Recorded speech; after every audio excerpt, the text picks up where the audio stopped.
Hello everyone, welcome back to my channel. Today we will complete this first chapter of history, class 6 history, which we have started, and today we are going to start with this topic, one past or many. So in our previous video we have learned the three important sources through which we came to know about history, that was manuscript, inscription and archaeology, isn't it? If you haven't watched that video, you can watch that video first, and after that you can come here. Okay, so let us start this one past or many. Here in under this topic, what we are going to study, we are going to study basically about the title of your book. Like in the cover page of your book, if you can see, our past is written in PAST, past form, isn't it? It is not in singular form, it is in plural form. So why? Okay, let us see. Did you notice the title of this book, Our Past? We have used the word past in plural to draw attention to the fact that the past was different for different group of people. For example, the lives of herders or farmers were different from those of kings and queens. The life of merchants were different from those of craft persons and so on. See why they have used this in a plural form, because see, history is different for everyone. Even if you see in your present context also, life of every individual is different. Life of a rich people, high class people is a different, life of a middle class people is different, life of poor peoples are different. So just like that, here history is also different, past was also different for different group of people. It was not same, because not everyone were king, not everyone were born as a king or queen or merchants, not everyone were born as farmers. Later on they became, isn't it? But it was not with everyone.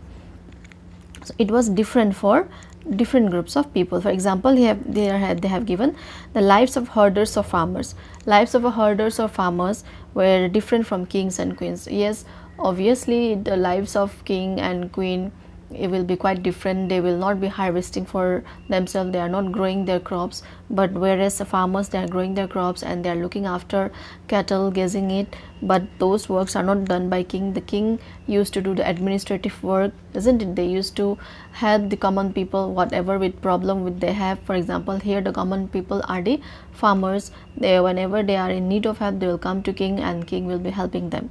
So in that way their lives were different. And merchants' life was also different, because when you are trading person, when you are doing business, you will be traveling from one place to another place, it will be different. And from a craft person also it is different. For craft person, they do not need to travel from one place to another, but in order to get idea they used to travel, but not as much as the merchants. So here lives of everyone were different. So that's why the word past is being used in plural form. I hope you have understood why the title Our Past is used in a plural form. Also, as it is true even today, so even today it is true, people follow different practice and custom in different parts of the country. For example, today most people living in Andaman Islands get their own food by fishing, hunting and collecting forest produce.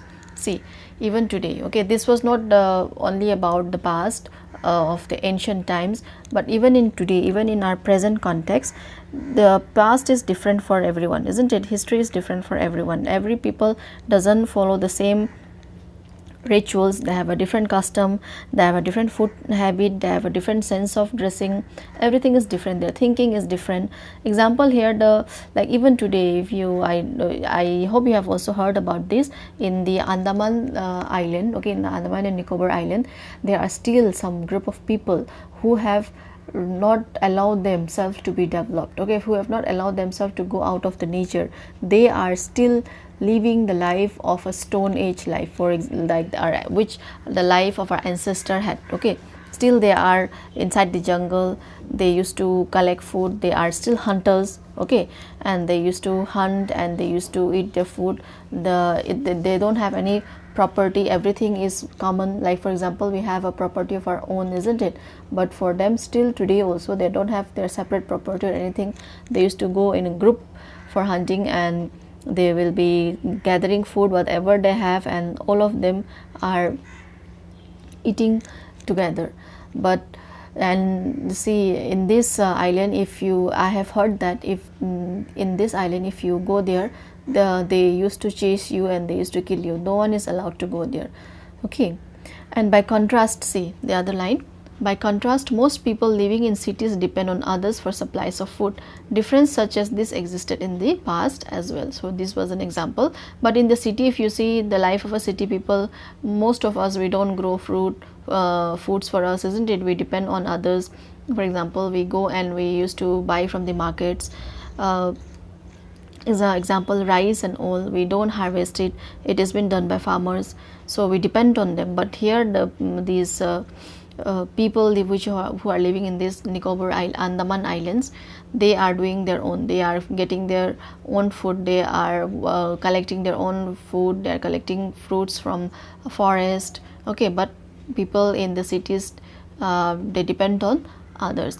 And this is the normal, like we consider this is a normal life, but for them that is their normal life. They are preserving their ancestors way of living. Okay, they are still on that phase. They don't wanted them to be they don't wanted themselves to be developed, and they don't wanted any outsiders to come and stay in their place. They don't want. Okay, they are happy on their own. Besides, there is another kind of difference. Okay, besides this, there is another kind of difference. We know a great deal about kings and the battles they fought because they keep records of their victories. As we have already discussed in our previous class also, where they used to record their victories and all, they usually records their victories in manuscript or in the form of inscription, because they are powerful and they have money and they have done something which was worth of recording it also. Okay, they have fought the battle, when they have won the battle, it is worth, isn't it? For example, whenever you do very good in your exams and when you get very good marks, you are been given prize. That is your, because you are worth of taking that prize, isn't it? And your name is inscribed in that prize also, isn't it? So in that way, here we are going to deal with another difference which we had between kings and the life of the queens and the life of the common people here. Okay, but generally ordinary people such as hunters, fishing folk, gatherers, farmers or herders did not keep records of what they did. While archaeology helps us to find out about their lives, there is much that remains unknown. So, but the common people, no, we don't find anything written about the common people in the manuscript or in the inscription. Okay, it is the archaeologist, okay, who has helped us about letting us know how the common people have left their life by the finding of the remains. Okay, finding of the remains, like in what kind of houses they have lived, what kind of food they ate, what kind of clothes they wore. Okay, it is all because with help of archaeology. When they find any objects or any remains, they'll be studying it very carefully. For example, here in this picture we have discussed yesterday about this fort, isn't it, and these coins. So these are the archaeologists, the historians. Okay, then the archaeologists who had helped us to know about more, but much more. Okay, much more is remain unknown. We don't know. There are so many things. These are all prediction also. We don't know whether it is right or wrong. These are all prediction. They predicted on the basis of the objects which are been found, okay, which are been discovered. I hope you have understood this. One past or many, the topic one past or many. Okay, one past or many means we have many past, isn't it? For different people, different types of past. And lives are also different. The lives of a king, queen, and the lives of farmers were different, hunters were different. It was not same. So let us complete the last topic of this chapter. Okay, what do dates mean? Here they have given little information about the dates, like how we are going to refer dates in this particular book and how we are referring dates. Let us see. If somebody asks you the date, you will probably mention the day, month and year. 2000 and something. It is 2024 now, isn't it? So mentioning, okay, 2024 month of May, this and that. These years are counted from the date generally assigned to the birth of Jesus Christ, the founder of Christianity. And you know that these dates, okay, these dates 2000, these are counted from the period when Jesus Christ was born. For example, the period when Jesus Christ was born was mentioned, it's been taken as a 0, let us say 0, okay, and from that the other year 1, 2, 3, so it is now 2024. All right. So 2000 means 2000 years after the birth of Christ. All the dates before the birth of Christ are counted backward and usually have the letter BC, before Christ. So the dates which we are counting here, because see here we are learning about the dates before Christ also, isn't it? We are not learning only about the 2000, we are learning about more than before 8000 years.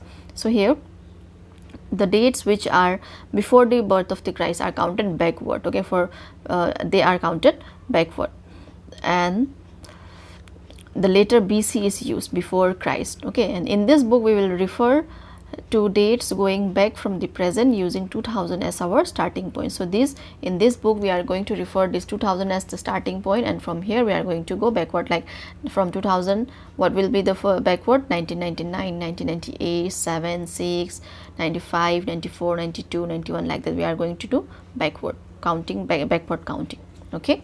So with this we have completed this chapter, okay. And okay, let us turn in the next page. Let us see if there is something that we can do. Okay, see there are two boxes which are given here. Let us quickly discuss this. I will not discuss in detail, but I'll just, these are some information, okay, which information related to this chapter. So letters with dates. See again here they have given some more information about the dates. BC, as we have said, that before Christ, isn't it? BC have seen stand for before Christ. You will sometime find AD before date. See, we find AD also, isn't it? What does that AD means? Let us see.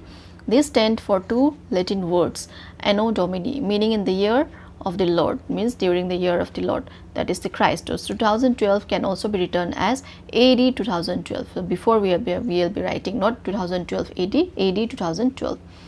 Sometimes CE is used instead of AD and BCE instead of BC. The letter CE stands for Common Era and BCE for Before Common Era. So we use Common Era as well as Before Common Era, but most common is Before Christ, okay, BC.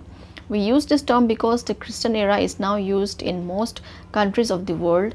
In India, we began using this form of dating from about 200 years ago. After the coming of Britishers, only we started using, we have accepted this English calendar.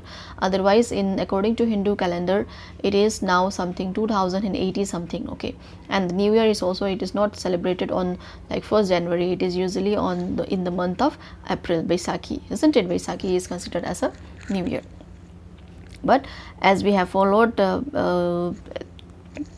this English calendar, so that's why we are following these English dates and year, and that's why it is 2024. We usually say 2024, but if you go and see the Hindu calendar, it is not 2024, it is already 2080 and something.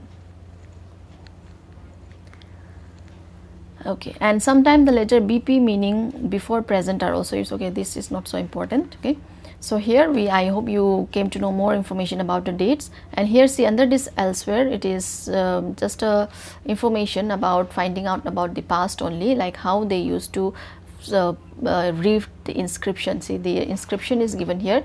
So this inscription was founded in Egypt, okay, and you know the process through which they used to understand what is inscribed. See here, this is inscribed, P was not inscribed, okay, only these pictures were inscribed, okay, these pictures were inscribed. See, from this we can see it say that, okay, this is some this is lion or tiger or cheetah, and here it looks like a bird which seems like a vulture, isn't it?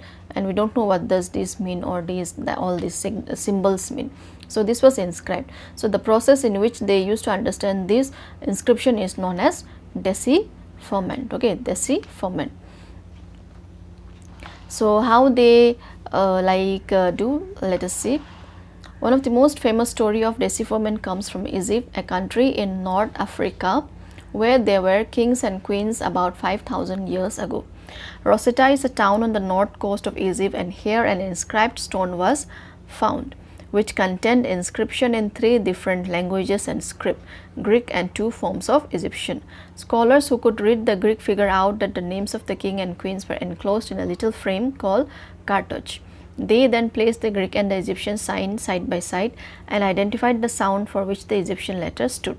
As you can see, a lion stood for L, and a bird for A. Once they knew what the letter stood for, they could read the other inscription as well. See, once they know what these letters stood for here, lion stood for L, bird stood for A.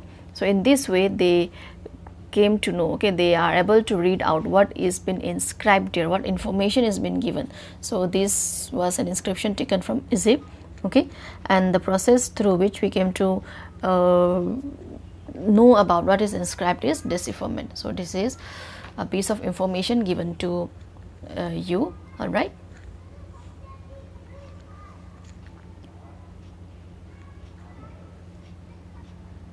So with this we have completed this chapter, and I hope you have understood it well.